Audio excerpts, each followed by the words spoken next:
Hello and welcome to Brooklyn. I'm Andy Scott. Welcome to this week's hashtag Toe to Toe. I'm with big baby Jarrell Miller, and only one of us is cool enough to wear sunglasses indoors, so I'm going to take mine off. Jarrell, very good to see you. Likewise.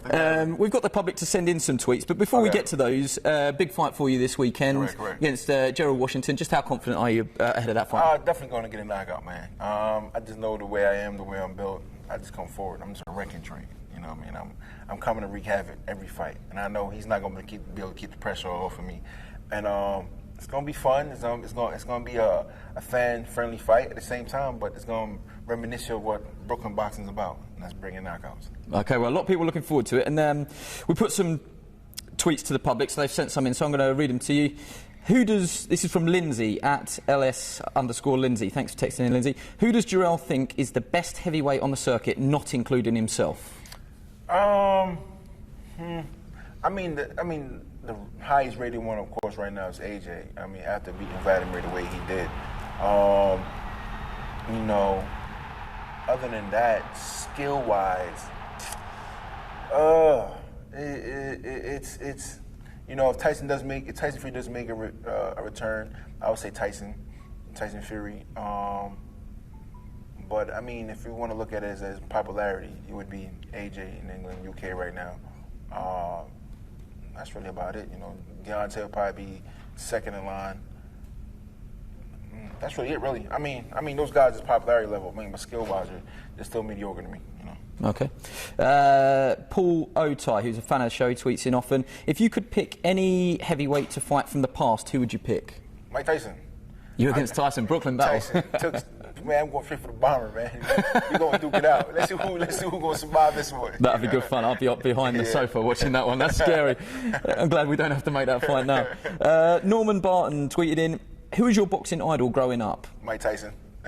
and he also added, anyone who you've tried to fight, like style-wise. Have you got a bit of Tyson in you as well, do you think? I definitely tried to fight like Tyson when I was younger, but as I got so damn big, I was going to say, you're a little bit bigger than Mike. His style is not going to work so much.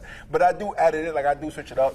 It's so funny because I emulate Vladimir Klitschko a lot of times too. So he's a bit more stand-up though, isn't he? Yeah. He's a little more stiffer, but you know, TV doesn't do Vladimir no justice. Guys always criticize Vladimir, but after sparring with him so many times, I'm like, man, he had really good feet. The more he had trained with the Kronks and Emmanuel Stewart, his footwork definitely got better over the years. And then sparring with him, I was like, wow, this guy is really a lot more technical. Yeah, underrated. Like very underrated. You know, that's how I was very surprised the way he just took his foot off the gas against Anthony Joshua when he had him out. You know, so I don't know. Like I felt like my style emulates Mike, Riddick, Vladimir, a little bit of Greg Page.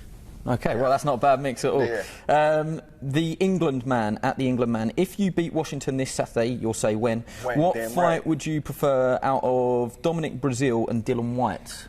Actually, I would go with Dylan White just because he has that English-based UK fan base and he talks a lot of smack too. I think it would be a great barn burner. But like I said before, Dylan White is very limited, and I'm a sharpshooter, especially after about the first 2 rounds. I kind of like work my way in, and I kind of like, you know, feel around, see what I got.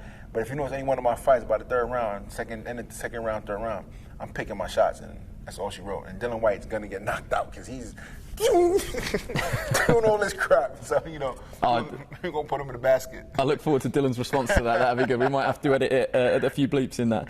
Okay, at Corey McLaren 20. Hopefully, I'm saying that right. How come the Luis Ortiz fight didn't happen? That's mostly on his side, really. You know, I don't know if it's really his team. I think the promotional company, TV, where he works, and he was working with Eddie Hearn at the time. I think there was a lot of politics. I think it was more of a fight just to get out there to hype the fans up. There was no paperwork really set in stone or nothing like that. It was just really a lot of talking. You know, kind of like what they're doing now with Ortiz and Deontay. Same crap they're doing again. They're just talking because Deontay wants nothing to do with Ortiz. Okay, let's get a couple general ones. I'm interested to hear your answer on this one. Thomas Lyons said, coming from a kickboxing background, what chances do you give Conor McGregor against Floyd Mayweather? Oh, Lord. he gonna we can't do a boxing chat at the moment without talking about it. So. He gonna need a pistol. I don't know. Listen, you know, I'm a martial artist to my heart, but it's just, you fighting the best at what he do, and you're one of the best at what you do. Not the best, one of the best, and you're fighting the best at what he does in his sport. So it's like you gotta, you know, Conor I'll give Conor only the first round. If Conor can come out and just throw a whole bunch of punches and comes out wild, blazing, and maybe clips Floyd. But other than that, if he doesn't do anything in the first round and lets Floyd get in his motion and in his groove, Floyd gonna pick him apart. Okay. 5th, 6th round knockout, I think. Okay, brilliant. Well, that's a great answer from yourself. Yeah. Thank you for joining us. I've just got to say, that watch, I don't know if you can show it, that is a clock. That's not a watch. Look at the size of that. You have to be a big heavyweight to wear that. You know, in New York, your hands are licensed, so you can't hit nobody. But they said you couldn't hit him with a watch, so... Yeah, that's a weapon. That's a weapon. Well, sure. brilliant. Thank you for coming and speaking to us, and we wish you all the best at the weekend. All right, guys. Sky Sports. Feel it all.